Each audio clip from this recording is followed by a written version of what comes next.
Hi everyone, it's Athena here. The video today is going to be about breaking the cycle of abuse if you are a parent.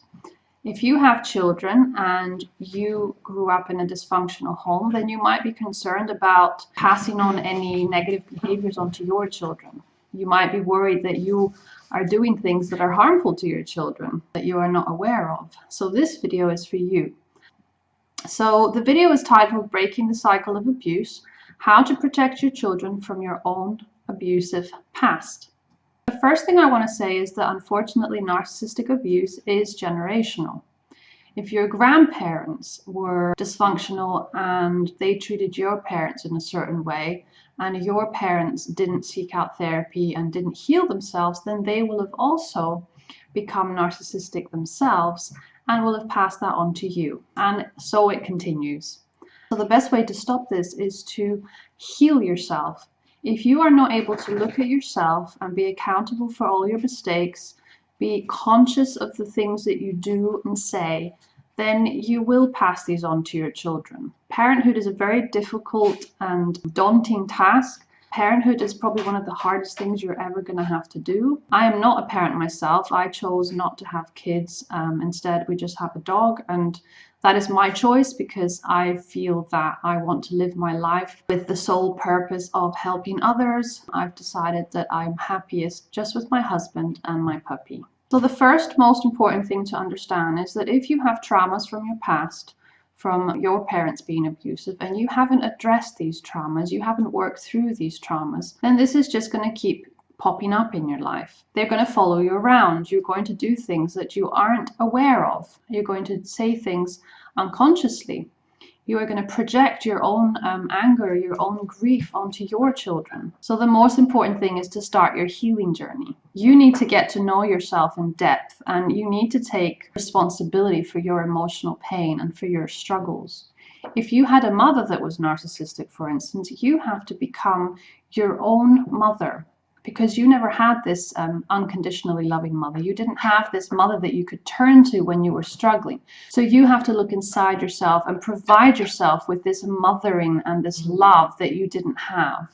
So once you get to know yourself and once you start this healing journey by finding a very good therapist that is experienced in dealing with narcissistic abuse, you then have to make sure that you address those deep feelings that you have that you are still struggling with. So for instance, do you maybe carry this feeling, this thought that you're just not good enough?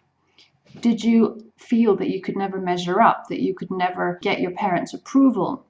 If this is something that you still live with and you haven't dealt with, then unfortunately your children are going to pick up on this. Children are very sensitive. They pick up on all sorts of things. Now, part of the recovery journey is grieving, and you really have to grieve and let go of the childhood that you never had.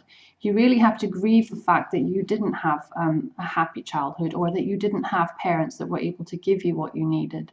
The more you grieve, the more emotionally available you will be for your children. The more you will be able to provide for them, and the more compassion and empathy you will be able to give them. Just remember that when you have undealt grief and undealt emotional pain, this unfortunately ends up being projected onto your children. Now, one of the most important things, in my opinion, if you are a parent, is that you have to always be accountable for your feelings and for your behaviors and for the way that you react. Because don't forget, your healing journey isn't just a one-off thing. You don't just go to a couple of sessions and everything's fine. It is an ongoing process. Now, the second most important thing if you are a parent is the ability to have empathy for your children.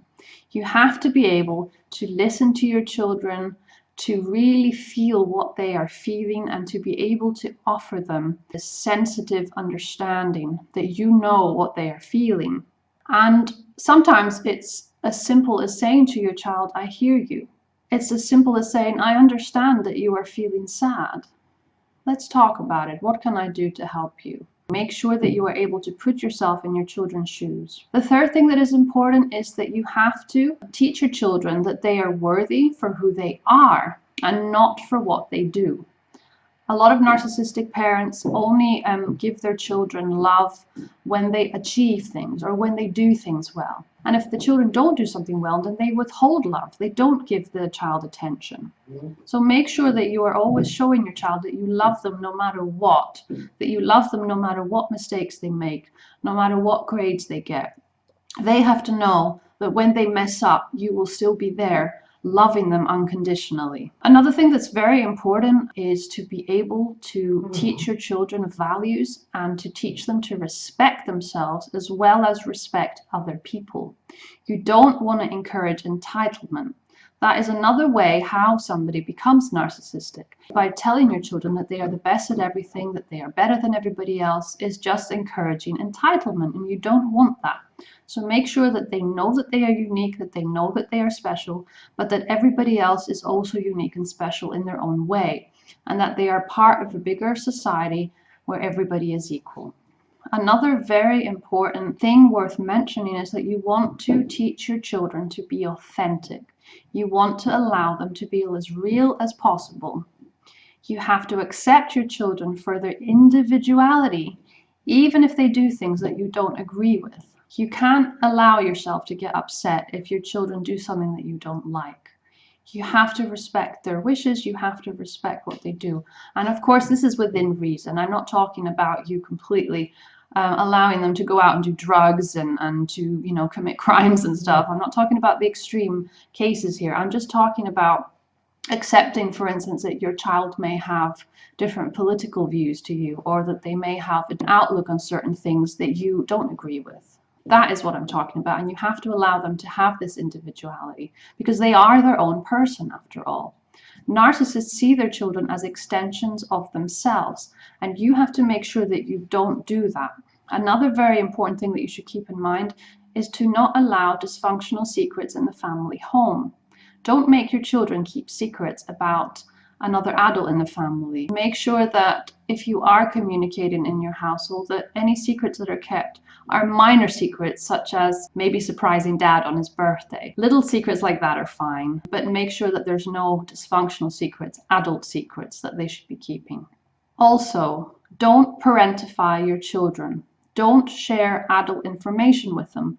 Don't use your children as a crutch for all your emotional problems, for all your adult problems, your relationship problems. Don't burden them with your problems. They are children. They're not supposed to be your therapist or your best friend. So make sure that you have clear boundaries. And when I mean clear boundaries, I'm talking in all aspects. When they are teenagers, make sure that you respect them. Make sure that you respect their bodies, that they are allowed to have privacy, that they are allowed to have time to themselves. Don't go through their room looking through their diaries, and don't go through their things. Just respect their ability to be able to make decisions for themselves and allow them to make mistakes sometimes, because that is how they will learn. Now, I really hope this has helped. As somebody who knows what it feels like to not have certain needs met, this video that I created for you has come from a place of hope. I have nanny children. I have spent over 12 years looking after children, so I know where my limitations are, and you have to be accountable and self-aware as much as possible. And don't forget, you have to continue your recovery journey. You have to look after yourself to then be able to look after your children. Thank you so much for tuning in. I really appreciate it. If you have any questions, then let me know. Feel free to leave comments as usual. If you are a parent, then I wish you the best of luck. And yeah, that's it. Thanks a lot and take care.